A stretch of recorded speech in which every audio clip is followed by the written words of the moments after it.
What's going on YouTube, man? It's your boy Big Pain back with another video, man. Before we get started, make sure you like, comment, and subscribe, man. So, unless you've been living under a rock, you know what happened, man. My Eagles got eliminated, man. Pardon me laying down too, you feel me? I don't feel like sitting up right now. I got a headache, but let's get right into it, man. So the wild card round is over. You know, last night we seen the Cardinals get dominated by the Buccaneers, man. And that game kind of fascinated me. That game, the Patriots game, just the game with the young quarterbacks, and basically how basically all of them really lost for the most part. I mean, Joe Burrow was the exception, I believe. But for the most part, the first year and the second year guys either got eliminated or they just missed the playoffs. And I think this was actually, what's his name?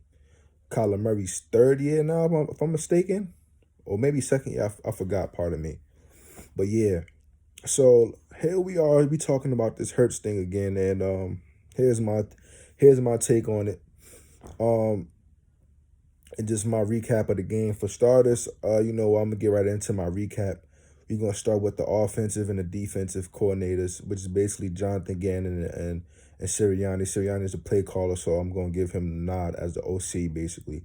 For starters, the game plan on offense, don't really know too much about it, like what it was, what we were going for. They sent a lot of run blitzes at us to stop our run. I could give Sirianni some credit in regards to him dialing up some shot plays. Um, I feel like he should have took advantage of that soft coverage a little bit more with Devontae Smith, getting Devontae Smith involved. I feel as though Dallas Goedert is our number one on the offense, and I feel as though that shouldn't be the case. He does not have the best hands. He's not a better route runner than Devontae Smith, and he does not have better hands than Devontae Smith. So therefore, he shouldn't be the number one. We've seen Dallas Goedert drop passes for a few weeks in a row now, and I don't feel like he should be the first read on the offense off of that alone. But Devontae Smith is a better pass catcher than him, a route runner. He's just a better receiver than him all around. So that's one. Secondly, I seen Hurts miss Devontae Smith on the touchdown. He missed Quez Watkins for potentially 2 touchdowns, 2 bombs. So you got to give Jalen Hurts a knock on that. He got 2 interceptions. So you definitely got to, give him a knock on that as well. We started off slow with that thing. We went down 17 zip. A lot of people saying, why didn't we run the ball as much? Well, yeah, I know in them situations, man, them linebackers, man, they was there to stop the run, bro. You seen what Villa did to Jason Kelsey, man. That's no shot at Kelsey. Kelsey's a first-team All-Pro, and this guy lifted him off his feet, bro. So that goes to show what type of front seven they working with, man. And you got to attack that back end. So for him to call them sharp plays like he did, I'm not really mad at it. Hurts had bad anticipation. If you look at some of my previous videos when I did Carson Wentz versus Hurts a couple years back, I was telling you how Hurts can't make reads. That was just my analysis. But now that I have, became a person that basically, understand football even more from a year ago, I understand that, sometimes guys aren't your first read, and that's the major problem. Why is a guy the first read in the offense? But even with that being said, Hurts doesn't go through his progressions quick enough. I feel as though, just from a fan watching from the TV, easier said than done. But he's just not going through his progressions quick enough. He's holding on to the ball. He's hesitating too much. He need to just let it go. He need to trust his eyes because he sees it and he's hesitating. His anticipation and him hesitating is more deadly to us than him actually missing actual reads. I think his problem more so is him being accurate downfield and him not anticipating, not letting the ball go and putting the ball where the receiver's going to end up rather than waiting for him to get to that spot, then firing. You know what I'm saying? You get a lot of incompletions, maybe even some picks in that while doing that. In regards to Jalen Reagor, man, y'all know what it is, man. Was known, don't gotta be repeated, man. We don't gotta fucking keep speaking on this man. He don't need to be an Eagle no more. Like, he's a waste of space on the field. He cannot field punts. He can't get open. Like, granted, he did get missed a lot throughout the season sometimes. I'll give him that. But he doesn't create separation. He doesn't moss anybody. His hands aren't strong. It's like, what is he good at? He's just fast. He's basically a track runner. Like, get him off the team, man. We got to see what's good with Hightower or something, man. Even Greg Ward has shown to be more productive than him. All right, so let's get on to the defense, man. I like the pressure they was getting on Brady, man. Shout out to Ryan Kerrigan. He said his best game for last.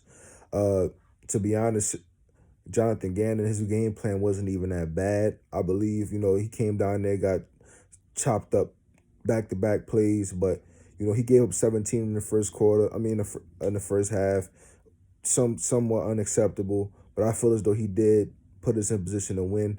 I feel as though that punt really killed our momentum. I feel like that Dallas Goedert drop killed momentum. We had a lot of momentum killers on top of the penalties. Like, you can't have those things going up against Brady, man. Uh, some of the penalties was iffy. I feel as though, especially that first drive, like that wasn't no roughing the passer, man. They bailed Brady and them out. So in regards to the first drive, I could give Gannon a head nod because he actually did put a drive together to stop them and them potentially being able to punt, and they got that call off. But you know how they rock out for Brady, man. You really got to beat him straight up. You're not going to really, if you're looking for the refs to make the right calls in them games, he's just not going for it. But yeah, man, I feel as though going into the offseason with these 3 first-round picks, should we look at a QB? I mean, why not? Especially if it's a Deshaun Watson. Like, I don't get why people are so opposed to that. Like, yeah, I fall in love with players so much. It don't make no sense to me. In my opinion, I wouldn't be mad if we kept Hurts and we built the team around him and give him another shot at proving himself. But if Deshaun Watson's out there, I mean, what would hurt to get him? But in the same time, same token, I would pray that and hope that that if we do keep Hurts, that's the ideal thing, and keep multiple first-round picks on our roster. I believe that that if Hurts improves downfield, that's the best thing for us. If you want to be honest with you, if Hurts can improve downfield and we just able to get first rounders to build this roster up, we could build a Super Bowl roster this season. If Hurts is good and if Hurts improves and they hit on them picks, which is very possible, and Howie Roseman is responsible for putting the right players around his team, and Hurts is responsible for becoming a better QB. If that happens, you will see growth. And I feel as though if you count this year as his rookie year, well, we've seen a lot of guys come in their second year and start to dominate. So his second year starting is now. And if we do give him the extra opportunity to prove himself, I believe this year we'll show it. You know what I'm saying? Like, he got to work on it. He know what he got to work on. That's the dope thing about it. He know what he got to get better at. So we know what he got to get better at, man.